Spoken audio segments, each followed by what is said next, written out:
Friends ఇది వచ్చేసి Samsung Galaxy S25 FE. Okay, నేను దీన్ని బ్యాక్ కేస్ పెట్టే యూజ్ చేస్తున్నా, అందుకోసం చూపిస్తున్నాను మీకు. వితౌట్ బ్యాక్ కేస్ నేను ఈ ఫోన్ని యూజ్ చేయడం లేదు. సో ఈ ఫోన్ని యూజ్ చేయబట్టి 1 year అవుతుంది. అండ్ మనకు రీసెంట్గా కొన్ని రోజుల్లోనే సెప్టెంబర్ మంత్లో దీని అప్డేట్ వర్షన్ అంటే Samsung Galaxy S26 fan edition launch కాబోతుంది. ఆ ఫోన్ రాగానే దీని ప్రైస్ ట్యాగ్ డ్రాప్ అవుతుంది. అండ్ మనకు సెప్టెంబర్ అక్టోబర్లో ఏముంటుంది, BBD సేల్ ఉంటుంది ఫ్లిప్కార్ట్లో. ఆ సేల్లో దీని ప్రైస్ ట్యాగ్ భారీగా డ్రాప్ అవుతుంది. కాబట్టి ఆ మూమెంట్లో ఈ స్మార్ట్ ఫోన్ మీరు తీసుకోవచ్చు. బికాస్ దీంట్లో మీకు ప్రొవైడ్ చేస్తుంది కేవలం 4900 mAh బ్యాటరీ మాత్రమే. దాంతోపాటు ఎగ్జోనస్ ప్రాసెసర్ ఉంది. అంటే ప్రజెంట్ మార్కెట్లో మీకు ఈ ప్రైస్ సెగ్మెంట్లో 8000 mAh బ్యాటరీ కనిపిస్తాయి. దాంతోపాటు క్వాల్కామ్ చిప్సెట్తో మనకు స్మార్ట్ ఫోన్స్ కనిపిస్తాయి. అవన్నీ కాదని ఈ స్మార్ట్ ఫోన్ ఎందుకోసం తీసుకోవాలి? అండ్ దీంట్లో One UI 8.5 అప్డేట్ వచ్చింది. దాంతో దీంట్లో వచ్చిన మార్పులు ఏంటి, అండ్ ప్రజెంట్ మార్కెట్లో ఈ ఫోన్ తీసుకోవడం ఇంత ప్రైస్ ట్యాగ్లో వర్తా కాదా, అవన్నీ మీకు తెలియాలంటే మీరు లాస్ట్ వరకు చూసేయండి. అదేవిధంగా నా ఒపీనియన్ ఏంటో ఈ ఫోన్ మీద అది కూడా మీతో షేర్ చేసుకుంటా. అంటే దీంట్లో నాకు కనిపించిన ప్రోస్ ఏంటి, కాన్స్ ఏంటి అవన్నీ కూడా మీ ముందు పెట్టేస్తాను. సో అవన్నీ మీకు తెలియాలంటే ప్లీజ్ వీడియోని లైక్ చేసి ఛానల్ ఇప్పుడే సబ్స్క్రైబ్ చేసుకోండి. Please do subscribe wall of tech, మర్చిపోకండి.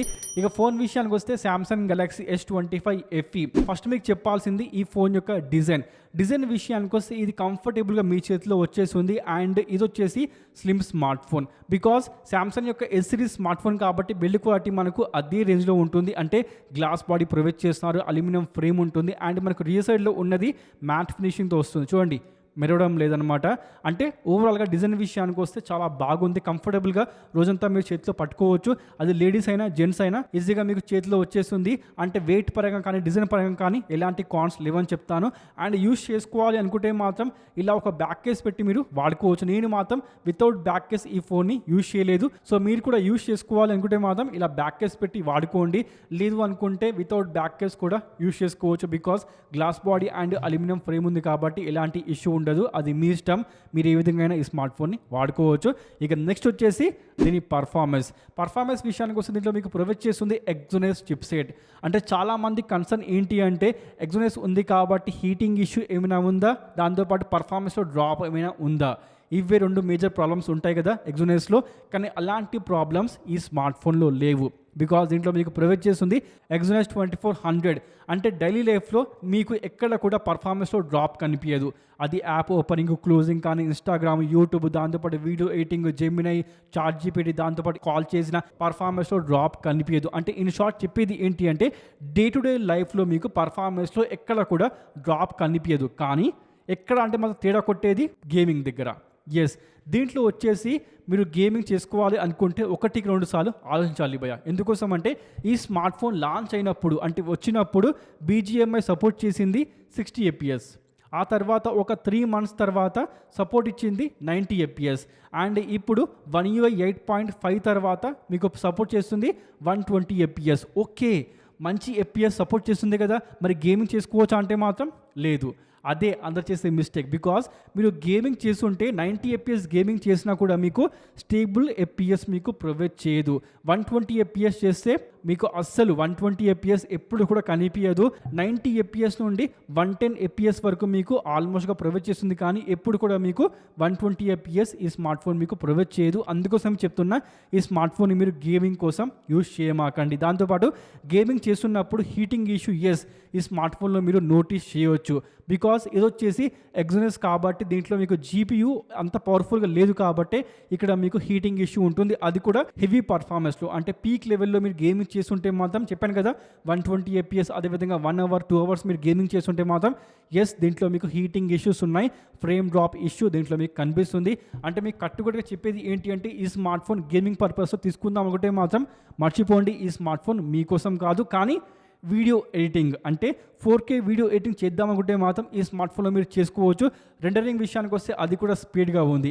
ఎక్కడ కూడా మీకు ఫ్రేమ్ డ్రాప్ కానీ, ల్యాక్ కానీ, హీటింగ్ ఇష్యూ కానీ కనిపించదు. వీడియో ఎడిటింగ్ మాత్రం ఈ స్మార్ట్ ఫోన్లో బాగుంది. కానీ గేమింగ్ విషయానికి వస్తే బాగలేదు. కానీ దీంట్లో మీరు ఫ్రీ ఫైర్ ఆడుకోవచ్చు. నేను దీంట్లో ప్రజెంట్ చూస్తే మాత్రం ఫ్రీ ఫైర్ యూజ్ చేస్తున్నా, చూపిస్తాను మీకు.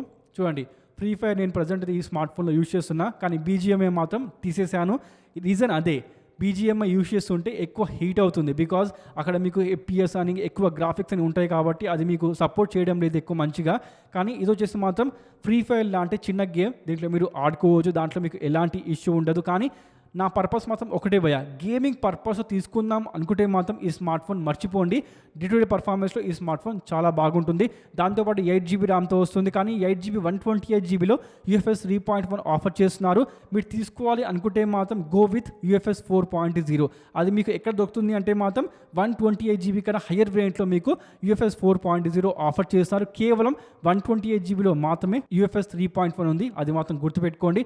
దాంతోపాటు ఓవరాల్గా పర్ఫార్మెన్స్ విషయానికి వస్తే డే టు డే పర్ఫార్మెన్స్లో బాగుంది, కానీ గేమింగ్ కోసం మాత్రం ఈ స్మార్ట్ ఫోన్ని మర్చిపోండి. ఇక నెక్స్ట్ వచ్చేసి ఓఎస్ విషయానికి వస్తే రీసెంట్గా ఈ స్మార్ట్ ఫోన్కి One UI 8.5 అప్డేట్ వచ్చింది. అండ్ దీంట్లో మీకు గెలాక్సీ AI విషయానికి వస్తే ఆల్మోస్ట్గా S26 అల్ట్రాలో ఉన్న ప్రతి ఒక్క గెలాక్సీ AI ఫీచర్ ఈ స్మార్ట్ ఫోన్లో కూడా మీకు కనిపిస్తాయి. సెట్టింగ్లో మీకు సపరేట్ యాప్ కూడా కనిపిస్తుంది, అంటే మీకు ఎలాంటి గెలాక్సీ AI ఫీచర్స్ ప్రొవైడ్ చేస్తున్నారో అన్నీ కూడా మీకు ఇక్కడ మెన్షన్ చేయడం జరిగింది. దాంతోపాటు దీంట్లో వచ్చిన One UI 8.5తో ఏమైనా మార్పులు ఉన్నాయంటే మాత్రం ఎస్, యానిమేషన్ స్మూత్ అయిపోయాయి. దాంతోపాటు కంట్రోల్ సెంటర్లో మీరు ప్రతి దాన్ని కూడా కస్టమైజ్ చేసుకోవచ్చు, అంటే ఐకాన్ సైజ్ అండ్ పొజిషన్ని మీకు నచ్చినట్టు కస్టమైజ్ చేసుకోవచ్చు. ఇక దాంతోపాటు కస్టమైజేషన్ విషయానికి వస్తే ఒక్కసారి మీరు దీంట్లో గుడ్ లాక్ యాప్ని ఇన్స్టాల్ చేసుకుంటే దీంట్లో ఈచ్ అండ్ ఎవ్రీథింగ్ని A to Z ప్రతి దాన్ని కూడా మీరు కస్టమైజ్ చేసుకోవచ్చు మీకు నచ్చినట్టు. అంత ఫ్రీడమ్ని కేవలం శాంసంగ్ మాత్రమే మీకు ప్రొవైడ్ చేస్తుంది. ఇది మాత్రం ఈ స్మార్ట్ ఫోన్లో ఉన్న చాలా పెద్ద ప్లస్ పాయింట్. ఎస్, చాలా అంటే చాలా పెద్ద ప్లస్ పాయింట్. దాంతోపాటు One UI 8.5తో గ్యాలరీ యాప్లో మీకు ప్రైవేట్ ఆల్బమ్ అని ప్రొవైడ్ చేస్తున్నారు, ఆ ఆప్షన్ మీకు వచ్చేసింది. దాంతోపాటు ఆడియో ఎరేజర్, అంటే ఇది దేనికోసం అంటే ఫర్ ఎగ్జాంపుల్ మీరు యూట్యూబ్లో కానీ ఇన్స్టాగ్రామ్లో కానీ వీడియో చూస్తున్నప్పుడు ఆ వీడియోలో బ్యాక్గ్రౌండ్లో నాయిస్ ఎక్కువ ఉంటే, మ్యూజిక్ ఎక్కువ ఉంటే దాన్ని మీరు తగ్గించాలి అనుకుంటే మాత్రం ఎస్, ఆడియో ఎరేజర్తో తగ్గియవచ్చు. దాంతోపాటు ఇన్స్టెంట్గా మీరు స్లోమో కూడా దీంట్లో చేసుకోవచ్చు. ఇంకా చాలా ఫీచర్స్ ఈ స్మార్ట్ ఫోన్ మీకు ప్రొవైడ్ చేస్తుంది. అంటే జనరేటివ్ ఎడిట్లో ఉంది కదా, ఏ ఎరేజర్, టెక్స్ట్, స్టైల్, మూవ్ అవన్నీ కూడా ఈ స్మార్ట్ ఫోన్ కూడా ఆఫర్ చేస్తుంది. అంటే ప్రతి ఫీచర్ ఈ స్మార్ట్ ఫోన్లో ఉంటుంది. ఓవరాల్గా One UI 8.5తో ఈ ఫోన్ స్మూత్ అయింది. గెలాక్సీ AI ఫీచర్స్ ప్రతి చోట కూడా మీకు కనిపిస్తాయి, అది వాల్పేపర్ కానీ, కాల్స్ కానీ, దాంతోపాటు ఫోటో ఎడిటింగ్, వీడియో ఎడిటింగ్ ప్రతి చోట కూడా మీకు గెలాక్సీ AI ఫీచర్స్ కనిపిస్తాయి. ఓవరాల్గా స్మూత్ ఎక్స్పీరియన్స్ ఈ స్మార్ట్ ఫోన్ మీకు ఆఫర్ చేస్తుంది. ఇక నెక్స్ట్ వచ్చేసి దీంట్లో ప్రొవైడ్ చేసిన ఫింగర్ ప్రింట్ స్కానర్, అది వచ్చేసి మనకు ఆల్మోస్ట్ కింద ప్రొవైడ్ చేస్తున్నారు. అలా కాకుండా కొంచెం పైన ప్రొవైడ్ చేసి ఉంటే బాగుండేది, లైక్ వేరే ఏ సిరీస్ స్మార్ట్ ఫోన్లో ఇచ్చినట్టు కొంచెం పైన ప్రొవైడ్ చేస్తే బాగుండేది, కానీ అలా మాత్రం ఈ స్మార్ట్ ఫోన్లో ఇవ్వడం లేదు. మరి రెస్పాన్స్ టైం ఏ విధంగా ఉంది అంటే దీంట్లో ఉన్నది optical finger print scanner. Response time డీసెంట్గా మీకు ప్రొవైడ్ చేస్తారు, మరీ ఫాస్ట్ కాదు, మరీ స్లో కాదు, డీసెంట్గా మాత్రం మీకు రెస్పాన్స్ టైం ఉంటుంది. మీరు పెట్టిన వెంటనే ఇది అన్లాక్ అవుతుంది, దాంట్లో మీకు ఎలాంటి ఇష్యూ ఉండదన్నమాట. ఇక నెక్స్ట్ వచ్చేసి నెట్వర్క్, అంటే అది వైఫై కానీ లేదా డేటా అండ్ కాల్స్ కానీ. నేను మాత్రం ఈ స్మార్ట్ ఫోన్లో నెట్వర్క్ ఇష్యూ ఫేస్ చేసా. అది స్పెసిఫిక్గా చెప్పాలి అంటే కాల్ చేసేటప్పుడు కాదు, డేటా దగ్గర, దాంతోపాటు వైఫై దగ్గర. డేటా విషయానికి వస్తే ఇది ఆటోమేటిక్గా 4G నుండి 5Gకి, 5G నుండి 4Gకి స్విచ్ అవుతూ ఉంటుంది. దాంతోపాటు వైఫై విషయానికి వస్తే ఇది మన ఇంట్లో ఉన్నది జియో వైఫై భయ, అండ్ సిగ్నల్ వచ్చే మంచి లొకేషన్లో కూడా ఇది ఆటోమేటిక్గా దాన్ని ఫర్గట్ చేయడం, డిస్కనెక్ట్ చేయడం చేస్తూ ఉంటుంది. మరి ఎందుకోసం చేస్తుందో నాకు కూడా తెలియదు. అండ్ దీంట్లో మాత్రం అలాంటి ఏ ప్రాబ్లం నేను ఫేస్ చేయలేదు, కానీ దీంట్లో ఫేస్ చేస్తున్నా. ఇది మాత్రం నెట్వర్క్లో ఉన్న చిన్న డ్రాబ్యాక్ అంటాను. అంటే కాలింగ్ చేసే టైంలో ఎలాంటి ఇష్యూ లేవు, అంటే కాల్ డ్రాప్ కావడం, కాల్ ఆటోమేటిక్గా డిస్కనెక్ట్ కావడం, కనెక్ట్ కాకపోవడం, అలాంటి ఇష్యూస్ ఏవీ లేవు. డేటా అండ్ వైఫై దగ్గర మాత్రం ఇష్యూ అయితే ఉంది భయ్య. మరి మీరు కూడా తీసుకోవాలంటే మాత్రం కొంచెం జాగ్రత్తగా ఉండండి. మీ ఏరియాలో నెట్వర్క్ సరిగ్గా లేకపోతే మాత్రం ఈ స్మార్ట్ ఫోన్తో మరీ ఇబ్బంది పడాల్సి ఉంటుందన్నమాట, అది మాత్రం గమనించండి. ఇక నెక్స్ట్ వచ్చేసి బ్యాటరీ విషయానికి వస్తే ప్రజెంట్ టైంలో మీకు అన్ని స్మార్ట్ ఫోన్స్ కూడా ఆఫర్ చేస్తుంది. 7000 mAh, 8000 mAh అని లార్జ్ బ్యాటరీ ఆఫర్ చేస్తున్నారు. అది కూడా సిలికాన్ కార్బన్ బ్యాటరీ ఆఫర్ చేస్తున్నారు. కానీ ఈ స్మార్ట్ ఫోన్ వచ్చేసి బిలో 5000 mAh బ్యాటరీ ఆఫర్ చేస్తుంది. అంటే బ్యాటరీ లైఫ్ ఏ విధంగా ఉంది అంటే మాత్రం 7 hours బ్యాటరీ బ్యాకప్ ఈ స్మార్ట్ ఫోన్ మీకు ఇస్తుంది. కానీ కొంచెం హెవీగా యూజ్ చేస్తే, అంటే వెబ్ సిరీస్, మూవీస్ చూడడం, లేకపోతే IPL చూడడం, లేదు అనుకుంటే జియో హాట్స్టార్లో ఏమైనా చూడాలి అనుకుంటే, దాంతోపాటు ఇన్స్టాగ్రామ్, వాట్సాప్ ఎక్కువ కాలింగ్ చేస్తే ఆ మూమెంట్లో మాత్రం మీకు బ్యాటరీ లైఫ్ ఆల్మోస్ట్గా 5 to 6 hours మాత్రమే ఇస్తుంది. దాంతోపాటు వీడియో ఎడిటింగ్ చేద్దాం అనుకుంటే, దాంతోపాటు గేమింగ్ చేద్దాం అనుకుంటే మాత్రం 3 to 4 అవర్స్ మాత్రమే ఈ స్మార్ట్ ఫోన్ మీకు బ్యాటరీ లైఫ్ ఆఫర్ చేస్తుంది.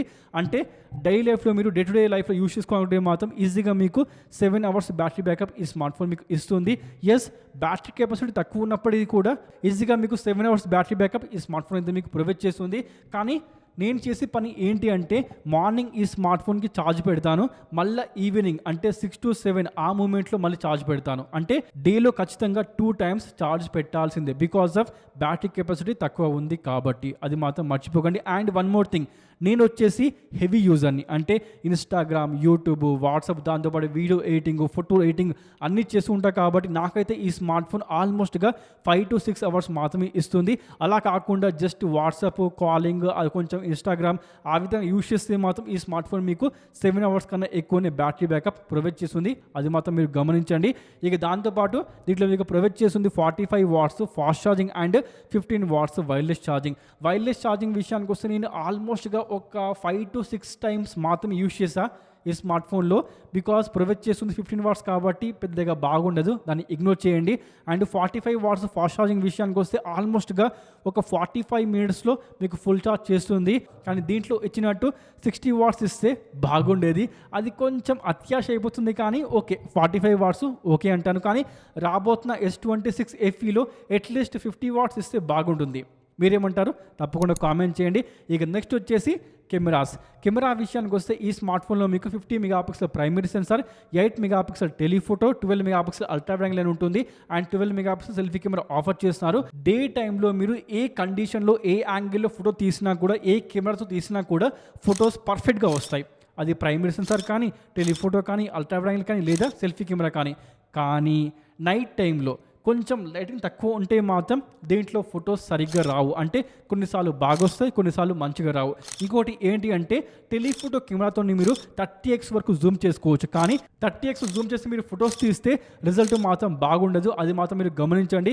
మొత్తానికైతే ఫొటోస్ విషయానికి వస్తే డే టైంలో తీసిన ఫొటోస్లో మీకు కలర్స్, షార్ప్నెస్, డీటెయిల్స్, కాంట్రాస్ట్ అన్నీ మీకు బాగుంటాయి. కానీ నైట్ టైంలో తీసిన ఫొటోస్లో అన్స్టేబుల్గా ఉంటాయి. కొన్నిసార్లు బాగుంటాయి, కొన్నిసార్లు బాగుండవు. అది మాత్రం మీరు గమనించండి. ఇక నెక్స్ట్ వచ్చేసి వీడియో రికార్డింగ్. బికాస్ ఈ స్మార్ట్ ఫోన్ మీకు రియల్ సైడ్లో 8K 30 fps వరకు సపోర్ట్ చేస్తుంది. కానీ ఎవ్వరు అది యూజ్ చేయరు. నేను యూజ్ చేస్తుంది మాత్రం 4K 30 fps లేదా 60 fps. అండ్ అక్కడ మాత్రం డైనామిక్ రేంజ్ కానీ, దాంతోపాటు కలర్స్ కానీ, షార్ప్నెస్ అండ్ స్టెబిలైజేషన్ అది మాత్రం పర్ఫెక్ట్గా ఆఫర్ చేస్తున్నారు. అంటే ఈ స్మార్ట్ ఫోన్తో మీరు ఇన్స్టాగ్రామ్ రీల్ చేసుకోవడం, యూట్యూబ్ వీడియోస్ చేసుకోవడం చేయవచ్చు. అంటే వీడియో డిపార్ట్మెంట్ కోసం ఈ స్మార్ట్ ఫోన్ మీరు తప్పకుండా బై చేసుకోవచ్చు. అది యూట్యూబ్ కానీ, ఇన్స్టాగ్రామ్ కానీ. దాంతోపాటు సెల్ఫీ వీడియో కూడా బాగుంటుంది. ఇక్కడ కూడా మీకు 4K 60 fps వరకు సపోర్ట్ ఇస్తుంది. అంటే ఓవరాల్గా ఈ స్మార్ట్ ఫోన్ని మీరు వీడియోస్ కోసం తీసుకోవచ్చు. కానీ ఫొటోస్ విషయానికి వస్తే డే టైంలో ఓకే, కానీ నైట్ టైంలో నాట్ ఓకే. అది మాత్రం మీరు గమనించండి. ఇక దాంతోపాటు డిస్ప్లే విషయానికి వస్తే 6.7 inches సైజ్తో డైనామిక్ ఎమోలెడ్ డిస్ప్లే ఆఫర్ చేస్తాను. మీకు తెలుసు కదా, శాంసంగ్ డిస్ప్లేస్ చాలా బాగుంటాయి. కలర్స్, షార్ప్నెస్, కాంట్రాస్ట్ అన్నీ కూడా చాలా బాగుంటాయి. Very sharp and colourful display offer చేస్తున్నారు. And edge to edge display ఉంటుంది. కానీ కింది సైడ్లో మీకు స్టిల్ బెజిల్ అయితే ఆఫర్ చేస్తున్నారు. అది కొంచెం ఉండకపోతే బాగుంటుంది. అట్లీస్ట్ రాబోయే S26 సిరీస్లో అది తగ్గిస్తే బాగుంటుంది. మీరేమంటారు? తప్పకుండా కామెంట్ చేయండి. మొత్తానికైతే ఈ స్మార్ట్ ఫోన్ చాలా మంచి స్మార్ట్ ఫోన్, మీరు తప్పకుండా బై చేసుకోవచ్చు. అండ్ S26 ఫ్యాన్ ఎడిషన్ వచ్చిన తర్వాత ఈ ఫోన్ మీకు ఆల్మోస్ట్గా 45,000 లేకపోతే 41,999 ఆ ప్రైస్ సెగ్మెంట్లో కనిపిస్తుంది. అంటే బిలో 45,000లో ఈ స్మార్ట్ ఫోన్ మీకు వచ్చేస్తుంది. బికాస్ కొత్త స్మార్ట్ ఫోన్ రాగానే పాత స్మార్ట్ ఫోన్ ప్రైస్ డ్రాప్ కావాల్సింది కాబట్టి దీనికి కూడా ప్రైస్ ట్యాగ్ డ్రాప్ కావాల్సిందే. అది మాత్రం గమనించండి. అండ్ మనకు రాబోతున్న BBD సేల్లో ఈ స్మార్ట్ ఫోన్ మీకు ఆల్మోస్ట్గా 35,000 నుండి 39 అంటే 40,000 వరకు కనిపించవచ్చు. అంటే 37,999, 35,999 ఆ ప్రైస్ సెగ్మెంట్లో ఈ స్మార్ట్ ఫోన్ మీకు కనిపిస్తుంది. సో BBD సేల్ వరకు వెయిట్ చేద్దాం అనుకుంటే మాత్రం వెయిట్ చేయండి. లేదు అనుకుంటే S26 FE రాగానే దీని ప్రైస్ ట్యాగ్ డ్రాప్ అవుతుంది కాబట్టి అప్పుడు కూడా మీరు తప్పకుండా ఈ స్మార్ట్ ఫోన్ని బై చేసుకోవచ్చు. మొత్తానికైతే ఈ వీడియో ఎందుకోసం తీస్తున్నా అంటే మాత్రం తొందరలో BBD సేల్ రాబోతుంది. దాంట్లో ఈ ఫోన్ మీకు మంచి ప్రైస్ ట్యాగ్లో కనిపిస్తుంది కాబట్టి అప్పుడు తీసుకోవచ్చు లేదా చాలా మంది కన్ఫ్యూజన్ ఉంటుంది కదా, దానికోసం ఈ వీడియో చేస్తున్నా. సో ఈ వీడియోతో మీకు ఆ కన్ఫ్యూజన్ కొంచెమైనా దూరమైంది అనుకుంటున్నాను. సో ఇన్ఫర్మేషన్ నచ్చితే, వీడియో నచ్చితే లైక్ చేయకుండా వెళ్ళకండి. అదేవిధంగా ఈ ఫోన్ మీరు బై చేయబోతున్నారా, మీకు నచ్చిందా, ప్లీజ్ కామెంట్ చేయండి. అలాగే ప్లీజ్ వాల్ ఆఫ్ టెక్ని ఇప్పుడే సబ్స్క్రైబ్ చేసుకోండి. ప్లీజ్ చేయకుండా వెళ్ళకండి. Thanks for watching. మళ్ళీ కలుద్దాం. Sign of.